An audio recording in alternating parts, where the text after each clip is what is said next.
We're getting some more details tonight about the drunk driving arrest of a Grand Rapids police detective. The information comes from an internal affairs investigation obtained by 24 Hour News 8 through the Freedom of Information Act. Barton Dieters is in studio now showing us what we've uncovered in this case. Barton? Well, Marley, just before the close of business today, the city responded to our request, releasing the report of an incident from November of last year. While all evidence shows that everyone else in both the Kent County Sheriff's Department and GRPD did everything by the book, the detective arrested did try to get some special treatment and said he'd done the same for others. We found out about GRPD Detective Marc Miller when his name was mentioned on recorded police calls regarding the attempted cover-up of a traffic stop of former Assistant Kent County Prosecutor Josh Kuiper on November 19th. And this one was harder than Miller. The day before Kuiper's encounter with police, Miller had been pulled over by Kent County Sheriff's deputies while driving near 84th Street and Craft Avenue.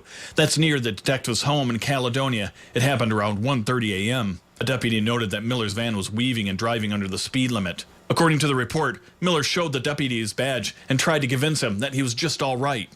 The deputy noted the smell of alcohol, Miller's red eyes, and slurred speech, and he gave the detective dexterity tests, which he failed. Miller was given a breath test 3 times. His blood alcohol level came out at 0.148, 0.17, and 0.16. A Kent County deputy reported that Miller repeatedly told him that he was a GRPD officer with more than 20 years on the job and asked for just a ride home.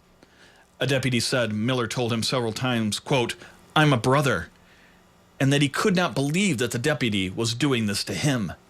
He also told the deputy that he had given so many breaks to people over the years. The deputy also believed Miller tried to manipulate him into not reading him his rights, which could have resulted in the case being thrown out. We know now that GRPD personnel discussed how to handle the case on the line they believe was unrecorded, but in fact was recorded. He blew a 1.7, which is super drunk, but they only charged him with regular OWI. So I said, well, can we get him out early? What do we got to do? She said that would be a call on her. Supervisor would have to make that call. I was like, well, can you? Miller eventually pleaded guilty to impaired driving. He received a sentence of 1 year probation, fines, and costs, pretty much what anyone else would get for a first offense. He was also determined to have committed conduct unbecoming an officer and abuse of position, for which he was suspended without pay for 80 hours. In studio, Barton Dieters, 24 Hour News 8.